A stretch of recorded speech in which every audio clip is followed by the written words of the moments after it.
ñi seetaan salaamaaleykum dañu xëy jàngat tey ci altine ji di fukki fan ak juróom-benn ci weeru décembre 2018 ci rapport bi nga xam ni gëstukat yi nekk ci ministère des affaires étrangères ci service comptabilité ñoo ko def. rapport bi doy na waar ci gestion pèlerinage à la Mecque bi Aziz Kébé jiite bi ci gën a reetaanlu dong laa leen di dégtal yéen ngeen xam ni gestion pèlerinage bi dara baaxu ci bi yoon moom man waxuma. bi yoon gouvernement bi moo wax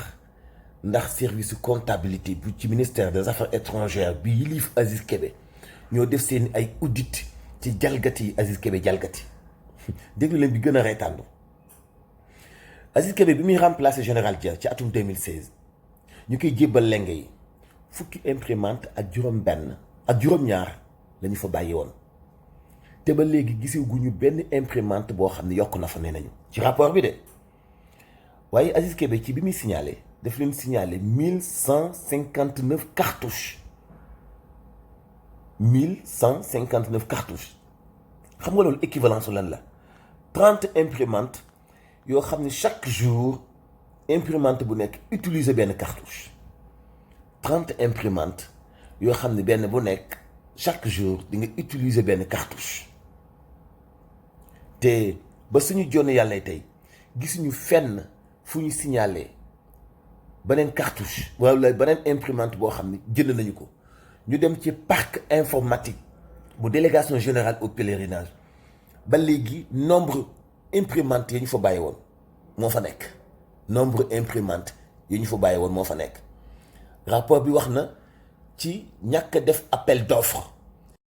ñu wax itam ci étape de Dakar ñu muy signalé comme ay encadreurs comme ay missionnaires distingué wul benn yoon prestataire wala prestataire de service wala mu def benn appel d'offre ci liggéey boo xam dafa laaj ñu def ci appel d'offre am na yeneen ci ay jalgati yoo xam ni def na ko ci ay code yu passation des marchés publics lire leen rapport bi mu ngi ci observateur question bi samp nag mooy koo xam ne sa gestion ci cartouche yi ñuy utiliser ci ay imprimante ci lu toll ni délégation générale jombo ci def surfacturation jombo yokk nombre cartouche yi ngay utiliser ci imprimante yi doo seexlu 200 000 yooyu jël ci chaque pèlerin ci agence bi exigé ko doo seexlu jël ay 100 000 francs yu kit voyage ujaaj yi te joxoo leen ay kit voyage loolu benn partie la ci rapport bi nga xam ni ak jalgati la ci Aziz Kébé ci gestion pèlerinage bi bu jëlee service ak léegi déglu leen ni ma leen wax bu baax 17 imprimantes lañu ni moo nekk ci délégation générale mu déclaré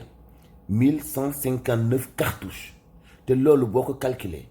dafay am équivalence 30 imprimantes yu chaque jour chaque imprimante utiliser benn cartouche xanaa day naan encre bi voilà li ci des dinaa dellu soit ci yeneen point ci biir rapport bi pour ngeen xam doy waar gi gestion bu pèlerinage bi doy waar ci ngab lu bon ngab lu leerul vraiment lépp répercuté wu ci kaw ujaaj bi ak voyagiste privé yi nga xam ne day nañu ñëpp perte nañ vraiment encore une fois continuer leen xeex bi interpeller état bu Sénégal suñu pèlerinage bi nekkul ci ay loxo yu set te ngeen dem jëndi l'observateur yéen ñëpp page 5 ngeen lire ko di ngeen di yéemu ci yàlla di ngeen ni suñu aj màkk gi kan lañ ko jox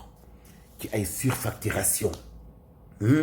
ci ay jalgati yu doy waar yoo xamante ni moo am ci pèlerinage bi dinaa ñëwaat ak beneen vidéo ak beneen explication ba ci sax nombre lal yi ñuy jalgati